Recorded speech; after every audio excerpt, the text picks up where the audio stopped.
Recorded Books presents The Narrow Road, A Guide to Legacy Wealth by Dr. Pamela C.V. Jolly, narrated by the author. Dedication.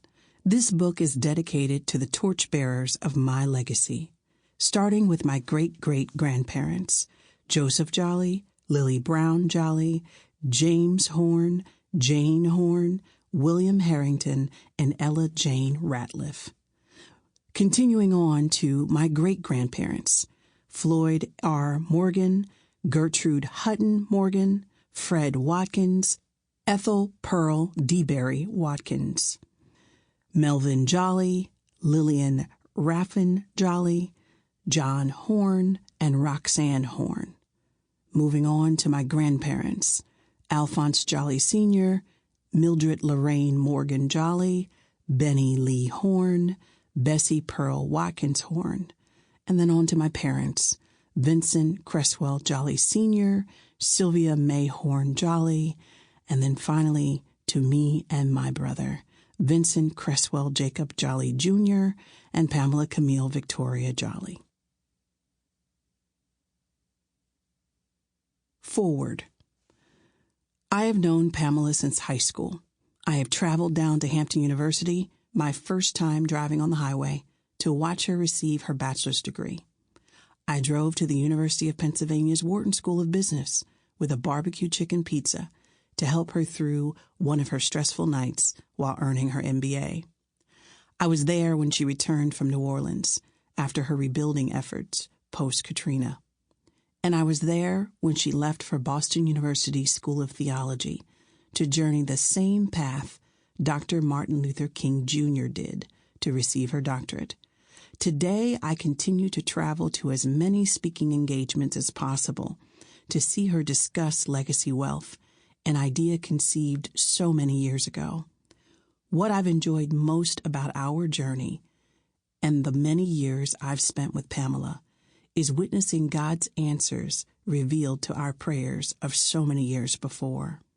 Watching others in the room and seeing their light bulb moment when they understand the premise of the narrow road is always a watershed moment. Matthew 7, verses 13 through 14, is the scripture that supports the premise of the narrow road. This sermon contains the central tenets of Christian discipleship and is from the final teachings of Jesus Christ in the Sermon on the Mount.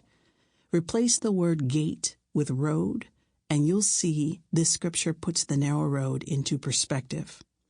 Merriam-Webster has 7 definitions for the word narrow. 6 have negative connotations. The most fitting and at the crux of Dr. Pamela Jolly's life passion for legacy wealth is this: narrow, careful, thorough, or minute, as a scrutiny, search, or inquiry. Road, a way, or course. The narrow road is just that. It is a carefully laid out process, unique to each reader, connecting them to their defined promised land, legacy wealth, community, and culture. What's in it for you, the listener? I can only answer that by telling you what was in it for me. I have been privy to the narrow road since its conception in 2004.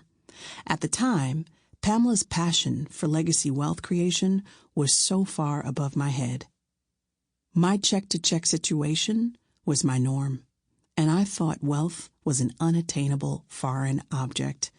Though I've heard her define capital in various ways, I was stuck on money. With my limited purview, I could only see the green paper side of capital. After hearing the concept repeatedly, I quickly realized I was sitting on a gold mine of intellectual and social capital. It took me 9 years to finally see the light and turn that capital into wealth. Going through the narrow road identity, as you will too, I found that I'm a doer in the first quadrant. That means I have to do it to get it, because I'm a hands-on person. In February 2013, I became an entrepreneur. Tapping into my intellectual and social capital, I started a consulting firm. Most important to my success was that I had a guide to help me through my process. Sample complete. Ready to continue?